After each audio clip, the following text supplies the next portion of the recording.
everyone. This will be a brief overview of professional behaviors because we will have the Career Center come in and talk to us in more detail. So what we're going to go over today are the basics, how to introduce people professionally, how to honor ranks in a job professionally, some pointers for dining, and some pointers for communications. So here are some basics. Always make sure you're mannerful, you use your manners, you say please and thank you, you acknowledge someone who goes out of their way to help you. Always be on time, and if you're not, pull over to the side of the road and text or call the supervisor to let them know. This is critical because when you're late, it's disrespectful to everyone else's time. It's like saying your time is more important than their time. And just something simple like holding the door open for others behind you is really important because you do not know who the person behind you is. One of the interns said after we went over this, when they went on their interview, they did hold the door open for someone behind them, and when they went into the interview, that person was on the interview panel. And so because they held the door open, they left a very positive impression on that person, whereas if they would have just walked in and ignored it, the person may have had a negative perception of them. When you introduce yourself, you always rise when you introduce yourself, or if you're being introduced to someone, if someone else is introducing you, you stand. And make sure you provide information when you're making introductions. If you're responsible for the meeting that's happening, you're also responsible for keeping the conversation going. More information about introductions. When you introduce people, you introduce them based on rank, not gender or age. So when I first started out, women were introduced first. Then there was a point where I was told I should introduce people by age, which I never really liked because I never knew how old people were. The oldest people get introduced first. This is much better. What you need to do when you're introducing people by rank is you must know the ranking. So for example, if I was in charge of a meeting at CCBC where I worked before I came to Towson, I would introduce in a rank order.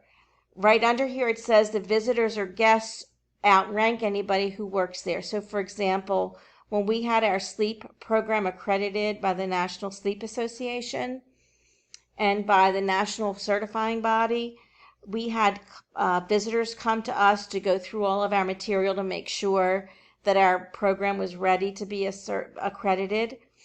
And so it was my job, I was in charge of this accreditation, so it was my job to introduce everyone. I introduced the 3 guests from outside first, and then I introduced our Vice President of Instruction, our Executive Dean of Continuing Education, our Dean of Workforce Development, and then my peers who were with me for the certification. But it clearly went from top to bottom.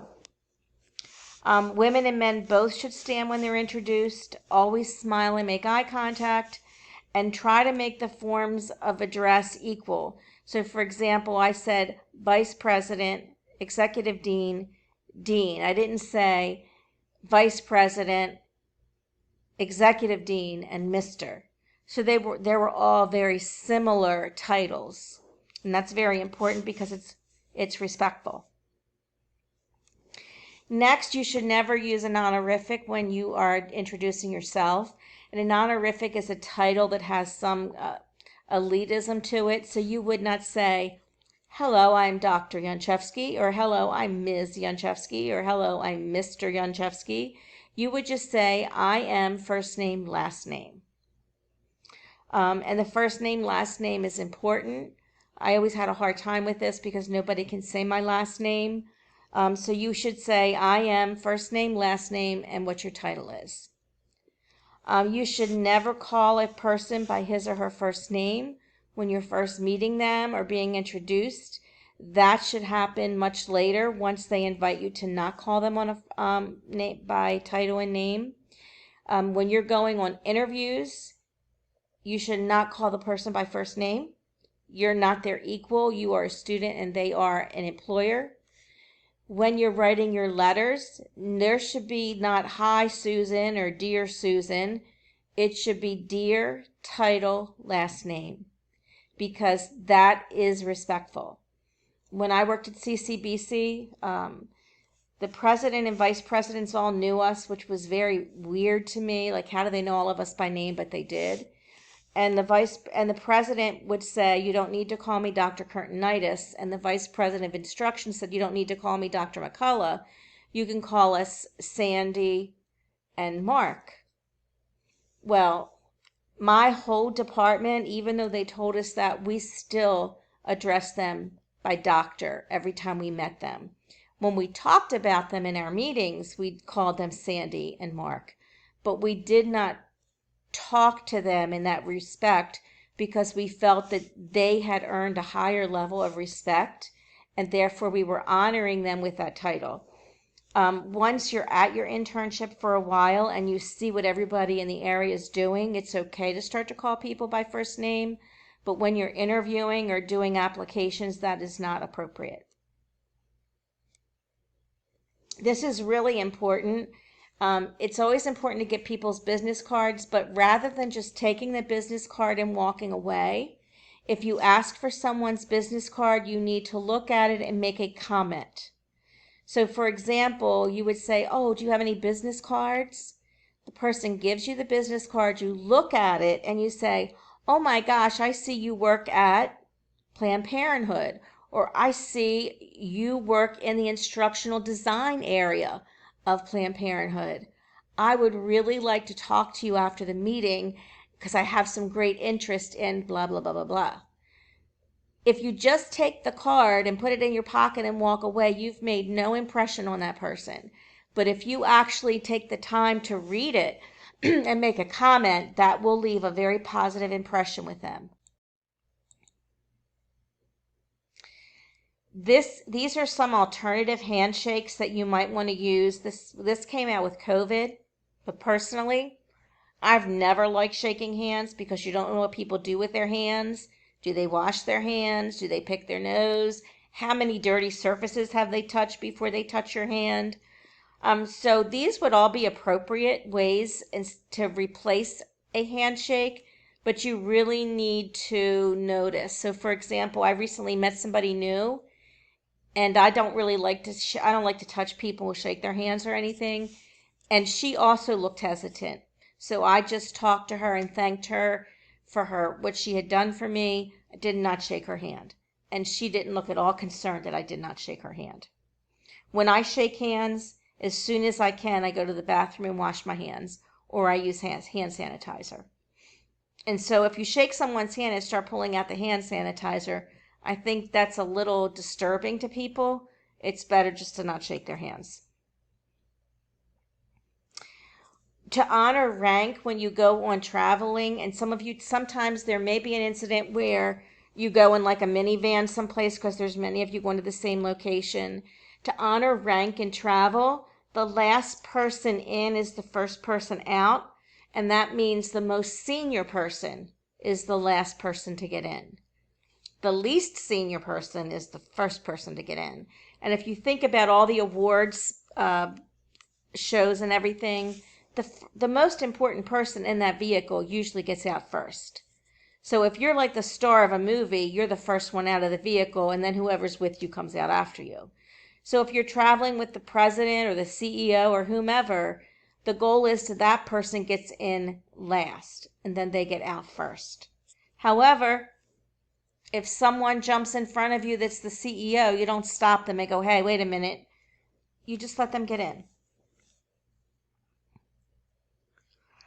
Dining. We're going to talk about a little bit about dining and what are manners and appropriate behavior at dining. The big thing is make sure you arrive on time. Again, it's extremely rude to be late, especially when there's food involved and people need to wait for you. You're not supposed to sit at a table until the host or hostess indicates what the seating arrangement is. If there's usually assigned tables at events, but there's not always assigned seats. So I'm going to give you an example of how we actually process the seating arrangement at an event. It was an awards banquet, and it was the vice president of instruction, the executive dean, the dean, myself, and several people from our office.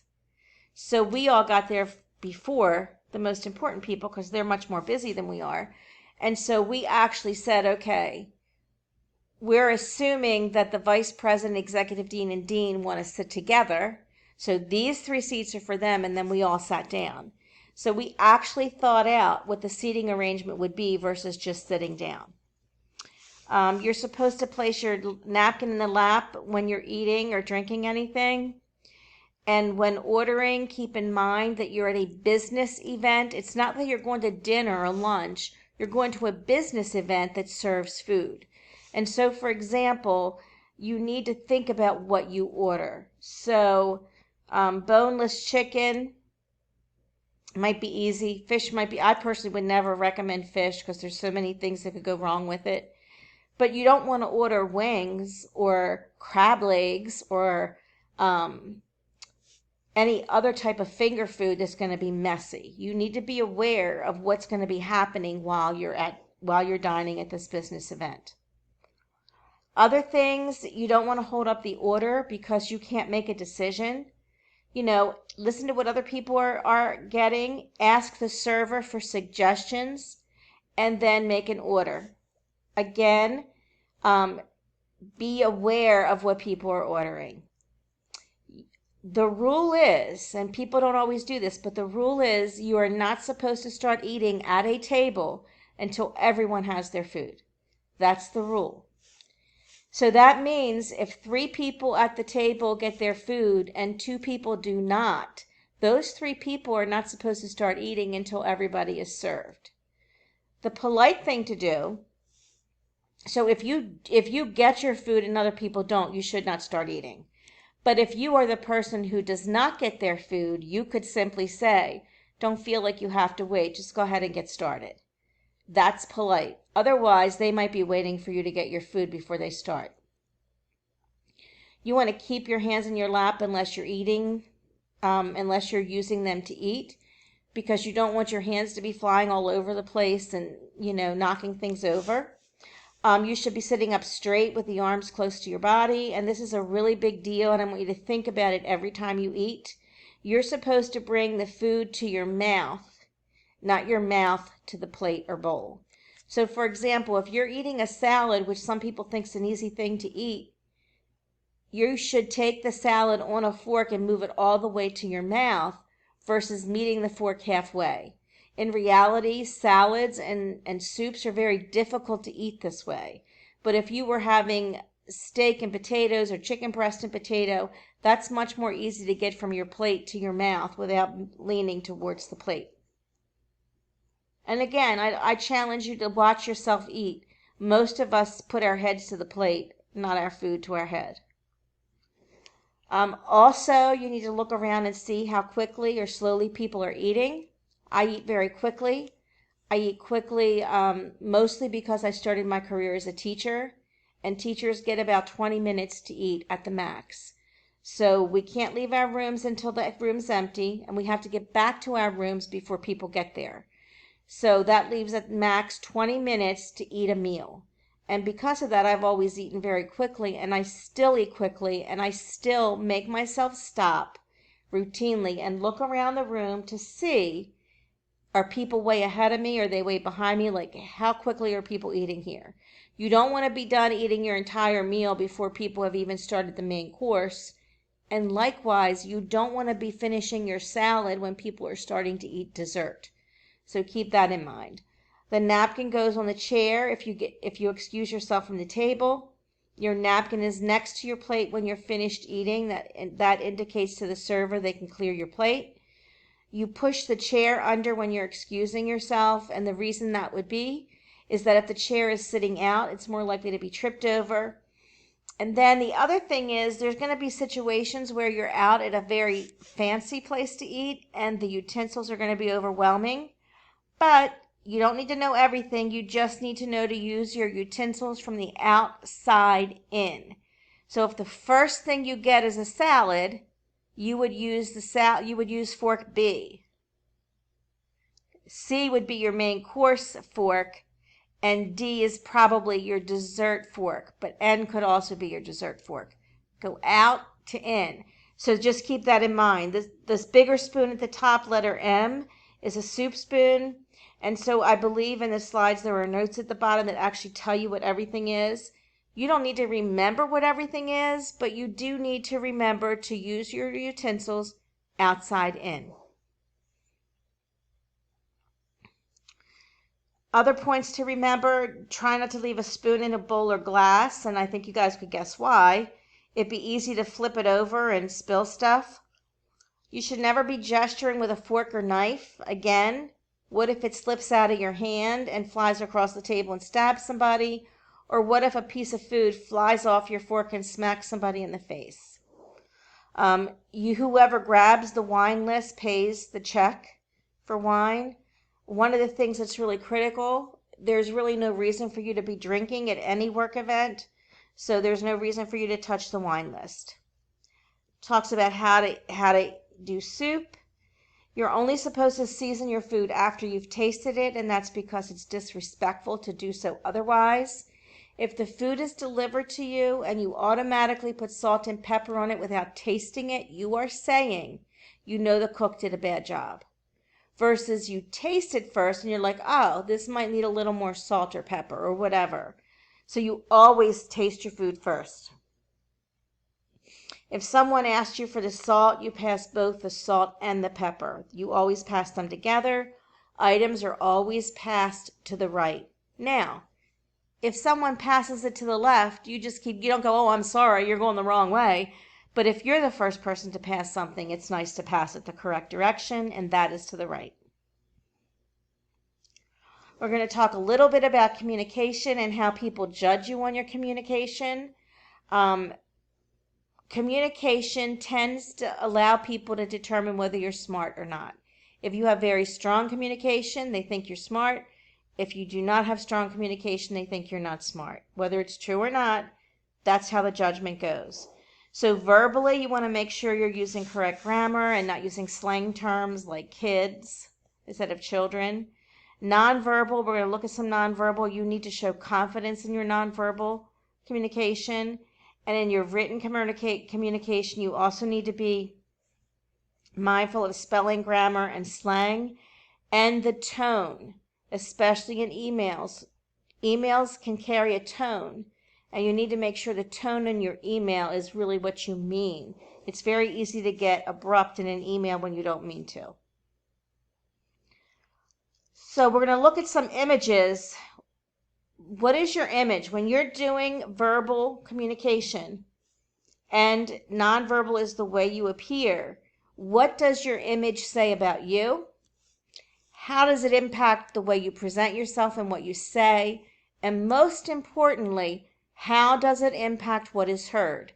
You should have already watched a video on the communication cycle, as what's said and what's heard is not always the same thing. One of the things that impacts this is the way you appear. So if you were an intern, we're going to look at a whole bunch of things. Which of these is really showing confidence and is appropriate attire for an intern?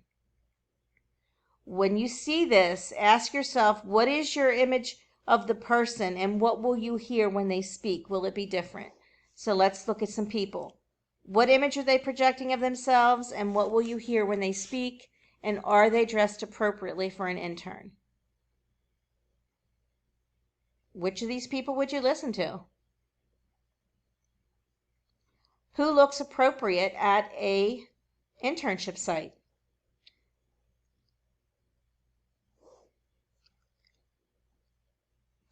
Which of these people would you think is most appropriately addressed for an intern? The first two have on suits, but the second guy has his button down almost undone to his belly button, even though he has a suit on. And the third guy, this person has on sleeveless, and this guy has on sleeveless, and overall sleeveless is not considered professional. What if these were your presenters? What if they were giving you information? What image are they projecting? And would you listen to them the same as these two people? Are either one of these dressed appropriately for an internship? What kind of impression would they give you if they were presenting to you? These two. These are both considered business attire. What about these two? Do either one of them present more confidence? Are either one of them more appropriately dressed for internship? What about these two? Or these two? Do one of these look more like an intern or a professional and the other look more like a student? What about these two? Are either one of these people dressed appropriately for internship? Why or why not? What about these two? Would one of these two people make you feel like they were more confident or that they knew more of what they were saying? Or what about these two? Are any of these people overdressed or underdressed for an internship position? Are either one of these more appropriate than the other for internship? Or these?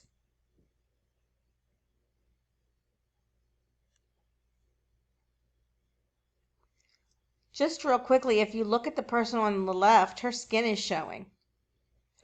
She has a suit on? Is she more appropriate because she has a suit on? This person's not as dressy, but at least all their body parts are covered. Who would give you the best impression? Which one of these is dressed more appropriately as an intern? Do either one of these give you a better vibe than the other as an intern? What about these two?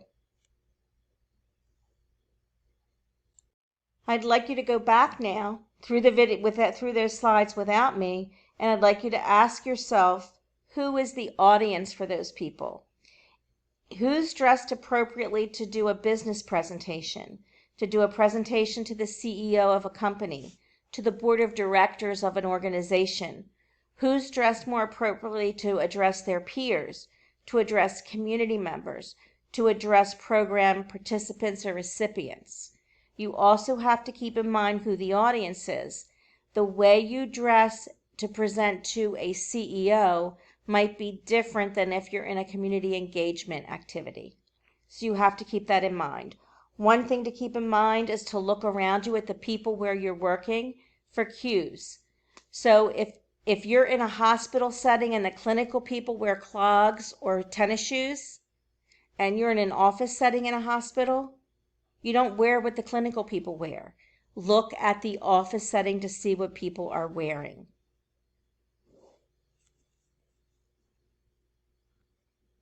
So these are some summary items. Yes, jackets, closed shoes, and respectful attire. When I worked at CCBC, almost all of us had jackets in our office that we kept there. In case we got called to a meeting that we weren't expecting to go to, putting on a jacket, like a suit jacket, makes whatever you're wearing look more professional. So that's a trick we all used. These are things that are typically not seen as professional. Wearing sleeveless attire, anything that's revealing, open toe shoes are not considered as professional. Some of the people I showed you were too dressy, and some of them were too cute. Do you want to be seen as the cute intern, or do you want to be seen as the competent intern? And the way you dress can make that happen. We're going to go a little bit over written communication, and the main one we're going to go over is email. Just key points. Never send an email when you're angry, because you're going to regret it later. And if you have to ask the person next to you, do you think this is okay? It's not okay. If it were okay, you wouldn't have to ask anybody. Make sure that your messages are brief and polite. but short messages sometimes come out as curt or rude, so it's a balance you have to learn. You would never send frivolous or offensive jokes or messages. And don't write anything that you don't want repeated. Everything you put in an email can be saved and forwarded to other people. Things can be deleted so it looks worse than what it really is, that what you wrote. That happened to me once. And remember, it could go to your boss, your boss's boss, the CEO. Whatever you put in writing, remember it's there forever.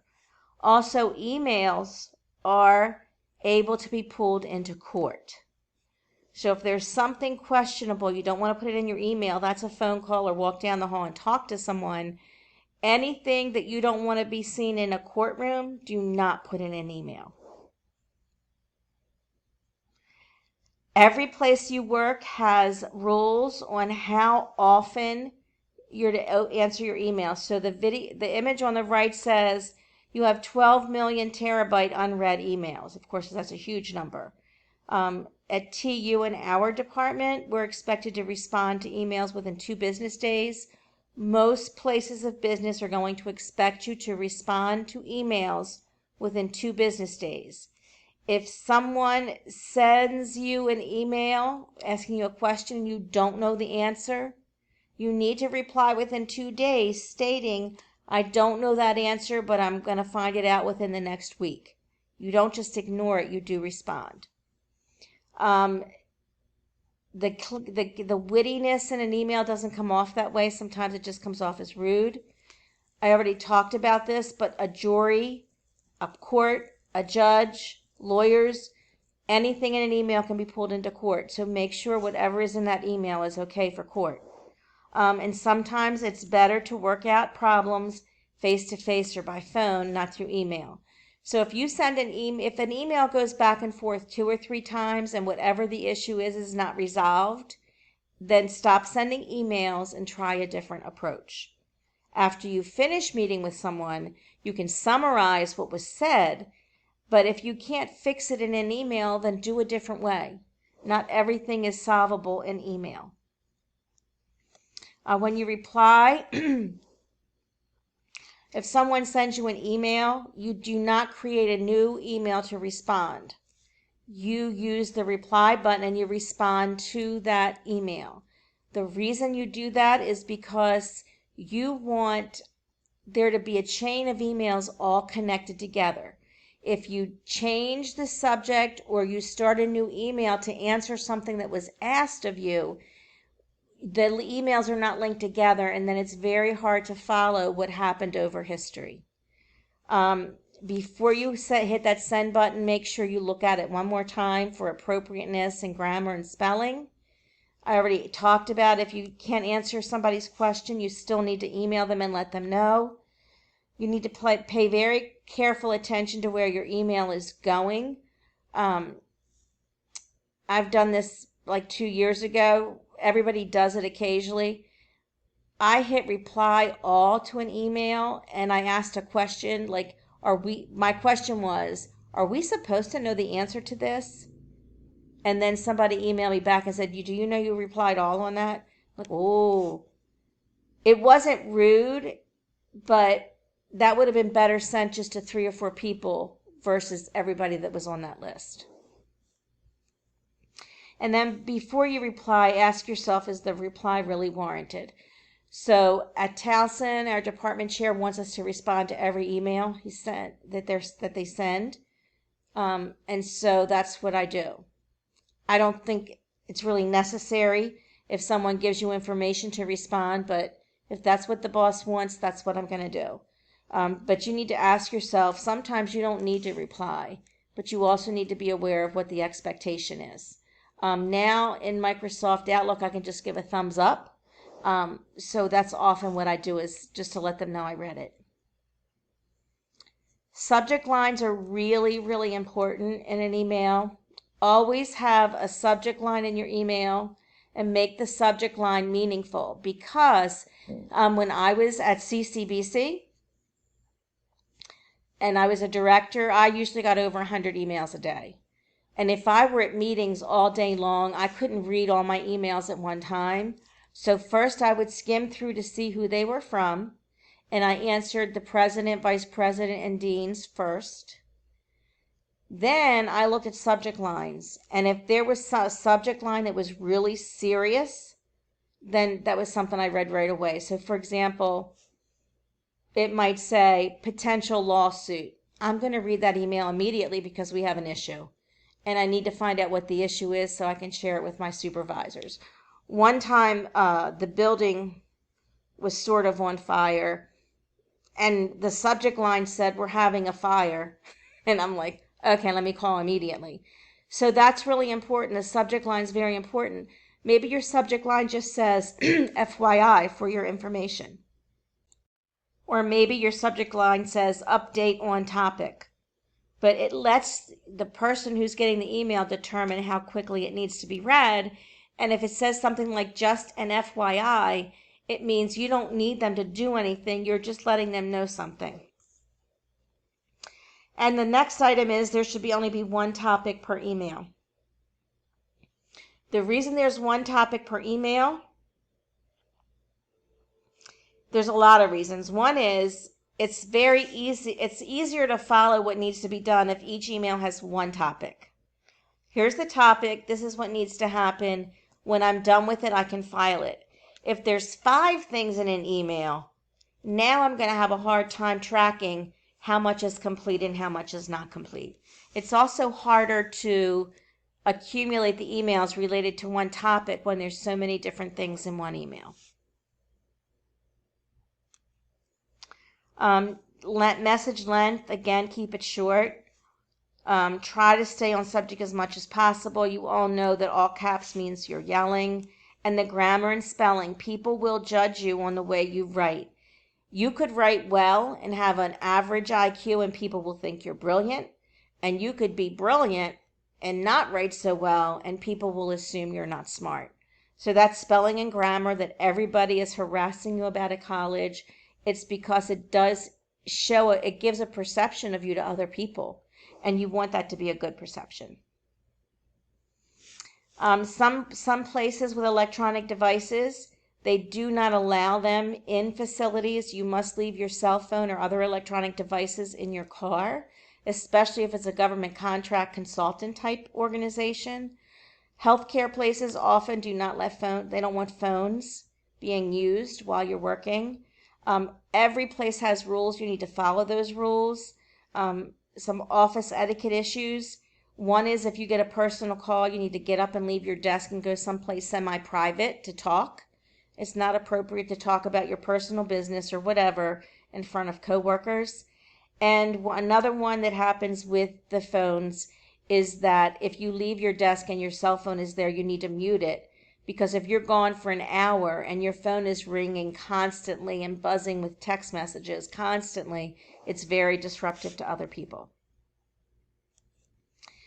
So professional behavior, if we were just to talk about it in just simple terms, professional behavior includes how you look, how you speak, how you write, and how you interact with other people. Those are the ways that you demonstrate professional behavior.